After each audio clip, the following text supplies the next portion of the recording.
അതെന്തത്? ദൈവമേ, നല്ല ഇതിന്റെ വല്ല ആവശ്യം ഉണ്ടായിരുന്നോ? എങ്ങനെ പോലീസുകാർക്ക് ആരെങ്കിലും മേളിൽ കുതിര കയറണമല്ലോ. 2 ഓലക്കീറോ വെള്ള തുണി എടുത്തോളൂ എന്നെ മൂടാൻ.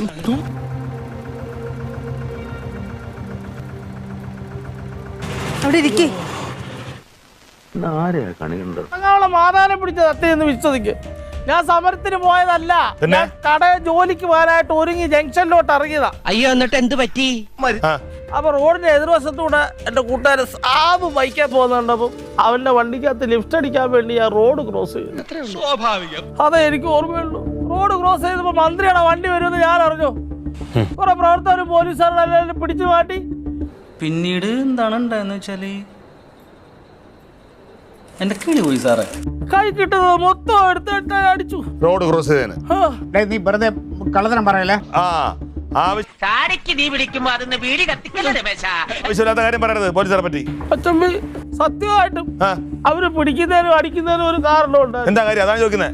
അവന്മാർ അങ്ങനെ പറയുന്ന അറികൾ എന്നെ പിടിച്ച് അടിക്കുമ്പോ ഒരുത്തൻ ചോദിക്കുന്നുണ്ടായിരുന്നു, ഞങ്ങളുടെ മന്ത്രിക്കെതിരെ നീ കറുത്ത ഷർട്ടിട്ട് പ്രതിഷേധിക്കുന്നോടാണ് എന്ന് തൊണ്ട പൊട്ടുമാറുച്ചത്തിൽ വിളിച്ചു പറഞ്ഞാൽ ഞങ്ങളോടത് വേണ്ടായിരുന്നു മല്ലയ്യ.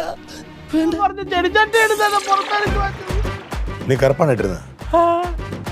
പുതിയതായിട്ട് കടയിൽ ജോലിക്ക് പോലെന്ന് പറഞ്ഞു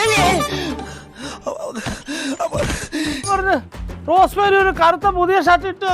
അന്നേരം ഞാൻ പറഞ്ഞു, എടി വേണ്ട, പച്ച ഷർട്ട് ഇട്ടാ മതി. ഓട്ടപ്പള്ളി എന്ത് പറഞ്ഞാലും ശരി, ഇത് ആദിപ്പിക്ക് വലിയ ക്ഷീണായി പോയി. അടികളുടെ മുഖത്ത് ഞങ്ങളിനി എങ്ങനെ നോക്കും? കറുത്ത ഷർട്ട് ഇട്ട അമിതാഭ് ബച്ചന്റെ കൂട്ടി ഇരിക്കുമെന്നും പറഞ്ഞിട്ട് ഇറങ്ങിയതാ. അടി കണ്ട് പൊട്ടപ്പം സോലായി.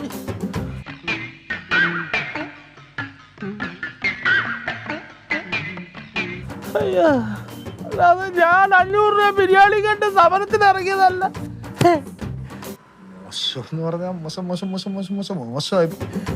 നീ കറുത്ത ഷർട്ട് അല്ലല്ലോ ഇട്ടേക്കണേ. മറ്റമ്മ അതിന്റെ ഒരു തുണ്ട് പീസ് പോലും കിട്ടിയില്ല. അതവന്മാര് വലിച്ച റിബൺ പോലാക്കിയില്ലേ. ഇതുവരെ ഉണ്ടാക്കിയെടുത്ത പേര് എന്ത് വില കൊടുത്തു നിലനിർത്തിയേ പറ്റൂ. അയ്യോ, അടുത്തു. എനിക്ക് വയ്യ ഇങ്ങനെ കിടന്ന് അടിയോട്ട് നരയിക്കാൻ. എടുത്തിട്ട് ഇടിച്ച് എനിക്ക് ഇങ്ങനെ നടന്ന് നിറയിക്കാൻ വയ്യ. തകച്ചേട്ടത്തി പിന്നതയില്ല. ക്ലീറ്റോന് മേടിച്ചതുണ്ട്, തരാം. കറപുരളാത്ത ഒരു കൈയുടെ ഉടമയാണ് കേരളത്തിന്റെ മുഖ്യമന്ത്രി. സൂര്യനെ പോലെ. അതാ കാര്യം കേട്ടാ, കരിഞ്ഞു പോകും. ചെലപ്പോ തോന്നും നീ ഒരു കോമാളിയെന്ന്. സത്യത്തില് നീ ആരാ? കുറച്ച് പാറ്റയുടെയും കൂടെ കുറവുണ്ട്.